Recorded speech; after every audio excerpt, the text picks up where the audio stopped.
2012, 2016, 2018, 2020 and 2024। इन सब में क्या कॉमन है पता है? हैशटैग रीक्लैट। सो आप सबको पता है इस साल एक हैशटैग बहुत ज्यादा ट्रेंड कर रहा है, हैशटैग रीक्लैट 2025 एग्जाम। तो मैं अपने कुछ आर्ग्यूमेंट्स यहां पे आपको बताना चाहता हूं एंड प्लीज इस वीडियो को एंड तक देखना, काफी ज्यादा क्लैरिटी आपको मिलेगी। सारी टाइमलाइंस मैं आपके सामने अनवील करूंगा एंड जो भी चीजें अभी तक हुई है, नॉट ओनली क्लैट, री एग्जाम का क्या सिनेरियो है, सारी चीजें। तो देखो इस साल का क्लैट 2025 का जो एग्जाम था उसमें सबसे बड़ा रीजन बिहाइंड की री एग्जाम होना चाहिए, इसकी एआर का एक सेक्शन आया था एंड उस एआर के सेक्शन में काफी सारे क्वेश्चंस गलत थे and not in only in that AR का सेक्शन, पूरे पेपर में काफी सारे क्वेश्चंस यहां पे हमें गलत देखने को मिल रहे हैं। अब आई डोंट नो उनको फाइनल आंसर की में कितने को चेंज किया जाता है, इसके बारे में बात नहीं कर रहा। सेकेंड थिंग इज, आंसर की में बहुत ज्यादा यहां पे एरर्स आए हैं जो नया आंसर की रिलीज किया गया है। एंड थर्ड थिंग इज, जो रॉन्ग आंसर्स की वजह से टाइम जो वेस्ट हुआ, that is the main reason कि काफी ज्यादा यहां पे डिस्पैरिटी हो रही between the selection of actual candidate and एक ऐसा कैंडिडेट जिसको वो आता नहीं था, वो छोड़ के I mean it's like actual जो इवन प्लेइंग फील्ड होता है वो यहां पे हट चुका था। तो दिस इज वाई 2025 में ये डिमांड चल रहा है कि रीक्लैट एग्जाम होना चाहिए नहीं होना चाहिए, क्या होगा हम एंड पे बात करेंगे, स्टे टिल द एंड, बहुत ज्यादा इंपॉर्टेंट मैं आपको यहाँ पे नोटिफिकेशन दूंगा, बट उससे पहले कुछ चीजें जान लो। 2012 में भी सेम चीज यहां पे अराइज हुआ था, 2016 में भी कि फिर से क्लैट होना चाहिए। दोनों बार द सेम बॉडी कंसोर्शियम उसने माना नहीं। अब ठीक है, ये अलग चीज है, मैं इस पे बात नहीं करने वाला हूं, मैं बात करने वाला हूं 2018 पे। तो जब हम आते हैं 2018 में तो हमें लग रहा है ना कि 2024 में जो 2025 हुआ क्लैट क्लैट 2025, उसमें क्वेश्चंस गलत थे यार, इट वाज अ ब्लंडर। आप एक बार मुझसे स्टोरी सुनो कि जो क्लैट 2018 में जो हुआ था उसमें क्या हुआ था।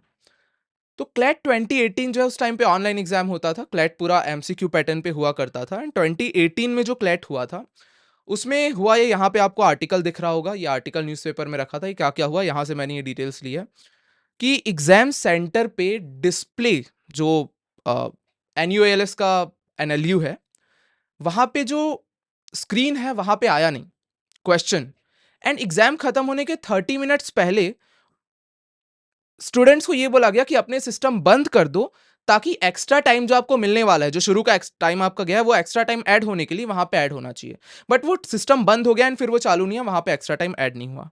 तो क्या ये as compare to this blender उससे छोटा ब्लेंडर नहीं है? तो बहुत बड़ी चीज है। तो इस चीज को फाइल किया गया सुप्रीम कोर्ट में कि यहाँ पे री एग्जाम होना चाहिए या नहीं होना चाहिए, और यहाँ पे सुप्रीम कोर्ट ने ये डिसीजन अपना फाइनल किया कि भाई री एग्जाम नहीं होना चाहिए। सो मैं आपको इस चीज के थ्रू ये एक्सप्लेन करना चाहता हूं कि this is not the first time कि क्लैट एग्जाम में एक ऐसा मिस्टेक हो रहा है जिसकी वजह से री एग्जाम का हैशटैग ट्रेंड कर रहा है।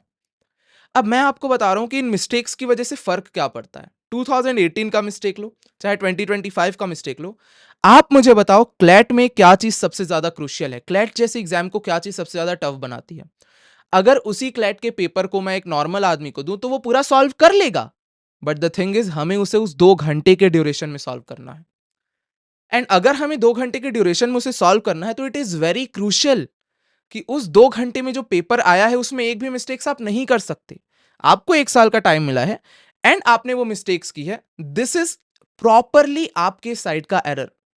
सो यहां पे इस वजह से एक ऐसा एग्जाम है जहां पे स्पीड बहुत ज्यादा मैटर करती है, तो how can you effort giving aspirants a wrong exam, wrong question, जिस वजह से आई मीन उनका जो मोस्ट आई मीन एक एक मिनट यहां पे मैटर करता है, तो it is not affordable. That is why this hashtag is trending. अब यहां पे क्या क्या चीजें हो सकती है, क्या क्या चीजें होने वाली है, इससे पहले मैं आपको कुछ और अलग सिनेरियोज दे रहा हूं। जेई में सेम केस हो चुका है री एग्जाम कराने का। यूपीएससी सी सेट को री एग्जाम करने के लिए फिर से पिटिशन फाइल किया गया था एंड उसे नहीं माना गया। एंड द मोस्ट इनफेमस, जो कि इस साल का सबसे ट्रेंडिंग टॉपिक था आई गेस, नीट 2024, जिसके लिए भी री एग्जामिनेशन के लिए नहीं माना गया। अब मैं आपको कुछ आर्ग्यूमेंट्स देना चाहता हूं कि इनके री एग्जामिनेशन को क्यों नहीं माना गया। सबसे पहली चीज, एक बड़े स्केल में इन एग्जाम्स को कराया जाता है, सेंटर्स को फंडिंग की जाती है, क्वेश्चंस पेपर प्रिंट कराए जाते हैं, पूरा एडमिशन प्रोसेस यहां पे सेम होता है, क्वेश्चन पेपर्स का यहां पे पब्लिकेशन सेम होता है, वापस से फॉर्म फिलिंग का प्रोसीजर यहां पे आता है, which is a very large scale thing. और इसे अगेन सेम बहुत थोड़े ड्यूरेशन में कंडक्ट कराना is not possible. This is the first and the most important reasoning जो यहां पे दी जाती है। दूसरा एक ऐसा आर्ग्यूमेंट जो यहां पे मैं प्रेजेंट कर रहा हूं कि री एग्जामिनेशन क्यों मुश्किल होता है, इज दैट कि आपको लग रहा है कि भैया री एग्जाम होना चाहिए। एंड क्यों होना चाहिए?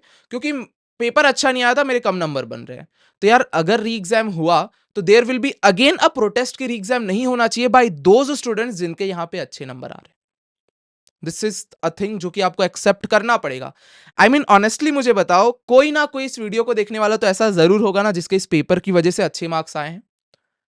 तो आई डोंट थिंक वहां पे वो जाके ये बोलेगा कि री एग्जाम होना चाहिए, क्योंकि क्या पता अगली बार ये सेम चीज रिपीट हो या ना हो, right? So this is another argument जो कि यहाँ पे प्रेजेंट किया जाता है कि री एग्जामिनेशन होना चाहिए या नहीं होना चाहिए। तो यार मैंने काफी ज्यादा वीडियोस देखे यूट्यूब पे, hashtag re examination, hashtag re examination, hashtag re examination को ट्रेंड कराया जा रहा है। यहाँ पे मैं अपना ओपिनियन आपको देता हूँ। ऑनेस्टली मैं बता रहा हूँ यार, इतने सारे चीजों के पीछे मत पड़ो। अगर होना रहेगा हो जाएगा, नहीं होना रहेगा नहीं होगा। आपके सामने दो दो एग्जाम से अगर आपने फॉर्म भरे हैं तो।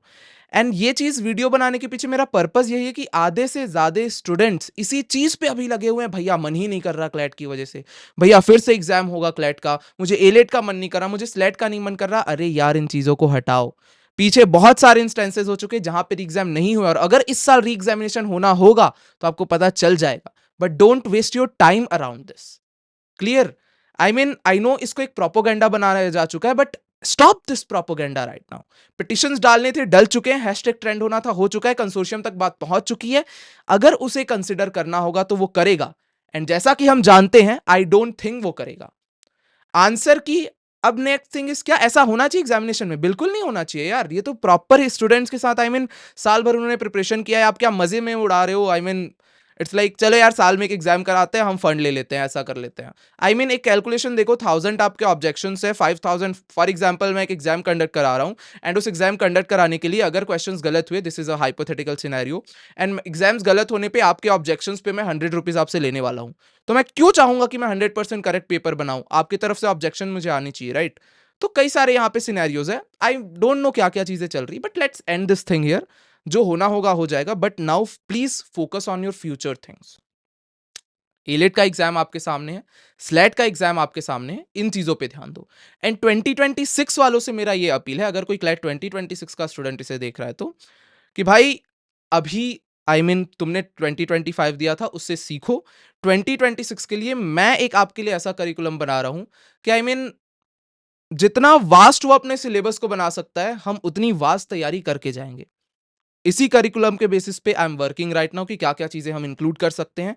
एंड इसी बेसिस पे विल प्रिपेयर फॉर 2026। सारे नोटिफिकेशंस मैं आपको आराम से दूंगा। But for right now I mean ऐसा नहीं कि इस चीज पे हमें अब आवाज नहीं उठानी चाहिए, डेफिनेटली उठानी चाहिए। एंड उठाई है हमने। बट इट्स लाइक अपने करियर के आई मीन स्टेक पे इस चीज के पीछे मत जाओ। And please focus on your further examinations. And droppers को मेरा इस सजेशन है जो सेकंड ड्रॉप के बारे में सोच रहे हैं, अगर आप ड्रॉप के बारे में सोच रहे हो तो सबसे पहले आराम से सोचना बाद में। पहले आप एमएचसीटी एग्जाम को टारगेट कर सकते हो, आप फैकल्टी ऑफ लॉ के एडमिशन के लिए टारगेट कर सकते हो। इन दोनों के बाद you can think for drop. क्योंकि अगर ये दोनों पे आपका होता है, GLC Mumbai, faculty of law, Jamia Millia, सिम्बी, ये सारे अच्छे कॉलेजेस हैं। अगर इनमें आपका होता है तो these are good colleges, you can go for a partial drop अगर आपको चाहिए तो। एंड अगर नहीं चाहिए तो आप इन कॉलेज से डेफिनेटली बहुत अच्छे से कर सकते हो। बट डायरेक्टली अभी से ड्रॉप के बारे में मत सोचो, आराम से सोचना, क्योंकि आपने प्रिपरेशन की हुई है। एंड नेक्स्ट टाइम जब आप ड्रॉप लोगे, जून जुलाई या अगस्त तक क्लियर हो जाएगा, तो आपके पास टाइम रहेगा, सिर्फ आपको प्रैक्टिस करना है। नाउ जो 12th में थे, if you honestly want an NLU then definitely go for a drop. And I think अगर आप का मन अंदर से कर रहा है then drop is not at all a bad idea for you all जो 12th वाले हो। तो यही मुझे आप लोगों को बताना था। बाकी all the best for your next examinations. And जो भी आपको डाउट है, जो भी आपकी क्वायरीज है, you can just comment down below and I am always there for you all. मिलते हैं नेक्स्ट वीडियो में। Till then goodbye, thank you, take care, all the best, Jai Hind.